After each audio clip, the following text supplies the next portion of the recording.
सांगतो तर दिलीप वळसे पाटलांच्या बाबतीमध्ये दिलीपरावांनी काय केलंय या मतदारसंघामध्ये, मग इथे राष्ट्रवादीचे अतुल बेनके बरोबर अजून 2-4 लोक आहेत, त्या लोकांना जवळ घेऊन सांगितलंय की अतुलपेक्षा बाकीचे तुम्ही थोडेसे बरे वाटता, अतुल लढला, पराभव झाला, तुम्हाला संधी मिळू शकते, तुम्ही काम करा, मी बोलतो साहेबांशी वर, किंबहुना इथली जागा तुम्हाला सोडेल किंवा किंबहुना तुम्ही आमच्या पक्षात या, आम्ही तुम्हाला आमदारकी देऊ.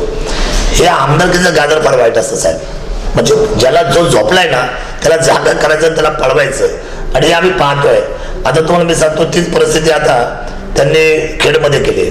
बाबा राक्षी पासून अजून 2-3 लोकांना तरी जागा केलं. तीच परिस्थिती शिरूरमध्ये प्रदीप दादा कंदा, आमचे मित्र आहेत सगळे.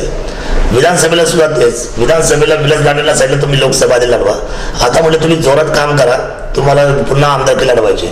म्हणजे आमदारकीमुळे काय झालंय, थोडस राष्ट्रवादीच्या सगळ्या लोकांचा आता यूज करायचं काम चालू करा. ठीक आहे, वळसेंची ही कूटनीती कितपत सक्सेस होईल?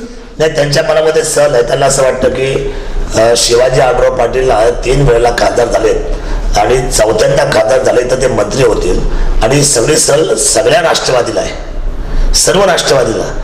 आणि त्यांना असं वाटतं की पवार साहेबांपेक्षा कोणी मोठं, पवार साहेब आदरणीय दैवतच आहे सर्वसामान्यांचं. पवार साहेबांबद्दल आमच्या कोणाच्याही मनामध्ये बिलकुल, पवार साहेब फार मोठे झाले तर कुणाला नको आहे, आम्हाला हवेत. पण मुळात परिस्थिती काय आहे, आता मात्र संपूर्ण महाराष्ट्रामध्ये राष्ट्रवादी आणि काँग्रेसचं आपण पाहताय की कुठे टिपण बसत नाही.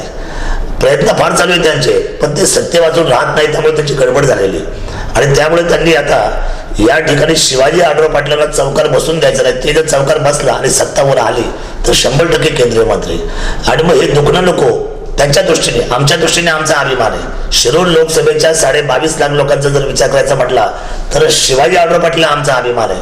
आणि तो अभिमान दिल्लीच्या खंतावर कामासाठी जर उभा राहिला तर निश्चितपणे इथला मतदारसंघ हा भारताच्या केंद्रबिंदू ठिकाणी काम करताना शिवाजी आढळराव पाटील 2 संसद रत्न झाले. एकदा त्यांच्याच काळात त्यांनी दिला आघाडी सरकारने, आणि दुसरा आता युती सरकारच्या काळात झाले. कामाची पद्धत चांगली आहे, संपर्क चांगला आहे, विनम्र वागणं आहे, कुठेही लाडी लबाडी नाही, भ्रष्टाचार नाही, आणि कुठल्याही बाबतीमध्ये मत्सर करून कुणालाही पोलीस स्टेशन त्यांनी काही दाखवलं नाही, त्यांनी पार कोणाला केलं नाही.